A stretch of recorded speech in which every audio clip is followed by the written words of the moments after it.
চালানোর জন্য বানানো এক অদ্ভুত যান। হ্যাঁ, এটাই নার্কো সাবমেরিন। দক্ষিণ আমেরিকার জঙ্গল থেকে শুরু করে আটলান্টিক মহাসমুদ্র পাড়ি দিয়ে যুক্তরাষ্ট্র কিংবা ইউরোপে পৌঁছানোর জন্য এদেরকে তৈরি করা হয়েছে। গত 10 বছরে 200টারও বেশি সাবমেরিন ধরা পড়েছে। কিন্তু আপনি কি জানেন, ধরা পড়ার সংখ্যার চাইতেও শত শত গুণ বেশি সাবমেরিন এখনও গোপনে চলাচল করছে। ভাবুন তো, পানির নিচে এক বিশাল সংখ্যক নৌযান চুপিসারে গোপনে তাদের কাজ করে যাচ্ছে, আর কেউ সেটা বুঝতেও পারছে না। আধুনিক তথ্য প্রযুক্তির যুগে যেখানে যুদ্ধ বিমান, যুদ্ধ জাহাজগুলো পর্যন্ত ধরা পড়ে, সেখানে জঙ্গলে বানানো একটা ছোট্ট সাবমেরিনকে কেউ শনাক্ত করতে পারে না। এমনকি আমেরিকার নৌবাহিনী প্রতিনিয়ত এই সাবমেরিনের কাছে ব্যর্থ হয়ে আসছে। কেন? কিভাবে এরা এত সফল? তো চলুন পানির নিচের এই রহস্য থেকে একটু ঘুরে আসা যাক।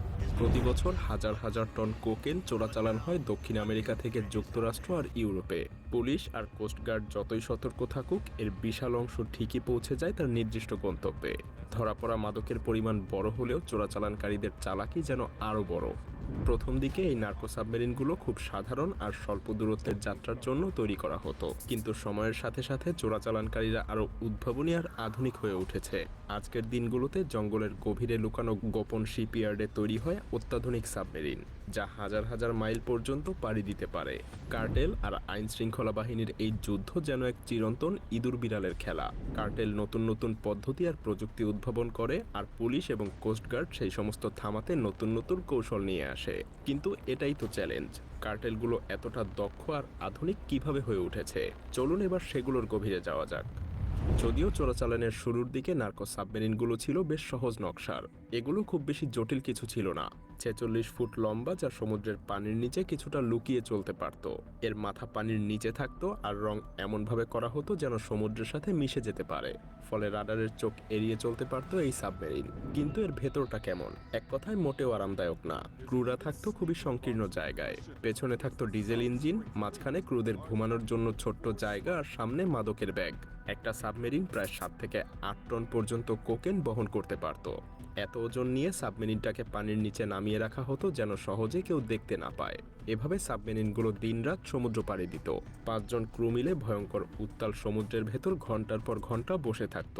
কিন্তু এই যাত্রা থেমে যেত এক মুহূর্তে যদি কোস্টগার্ড তাদেরকে শনাক্ত করতে পারত। মজার ব্যাপার হলো, একবার ধরা পড়লে চোরাচালানকারীরা চেষ্টা করত পুরো সাবমেরিন পানির নিচে ডুবিয়ে দিতে, কিন্তু সবসময় সেটা সম্ভব হতো না। এই সাধারণ নকশাগুলোই একসময় মাদক কার্টেলগুলোকে অনেক বড় বড় সাফল্য এনে দিয়েছিল। তবে এখনকার উন্নত প্রযুক্তির তুলনায় এগুলো যেন এখন পুরনো দিনের স্মৃতি। কার্টেলগুলো যখন বুঝতে পারলো যে সমুদ্র পাড়ি দিতে হলে আরও উন্নত নকশা দরকার, তখন তারা সাবমেরিনগুলোকে আরও বড় এবং শক্তিশালী করে তুলল। এভাবে জন্ম হলো 65 ফুট লম্বা উন্নত নার্কো সাবমেরিনগুলোর। এগুলো শুধু বড়ই না, বরং অনেক বেশি ক্ষমতাশালী, যা পুরো আটলান্টিক মহাসমুদ্র পাড়ি দিতে সক্ষম। কিন্তু এই যাত্রা মোটেও সহজ না। ক্রুদের জন্য এখানে নেই কোনো আরাম। ঘুমানোর বিছানার জায়গায় তাদেরকে প্লাস্টিক ব্যাগ আর শক্ত ফাইবার গ্লাসের মেঝেতে শুতে হয়।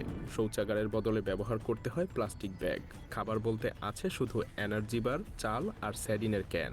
সমুদ্রের উত্তাল ঢেউ, পথ হারানোর ভয় আর কোস্টগার্ডের নজরদারির মধ্যেও এই সাবমেরিনগুলো তাদের লক্ষ্য পূরণের জন্য চলতে থাকে। কিন্তু কখনো কখনো সবকিছু পরিকল্পনা অনুযায়ী হয় না।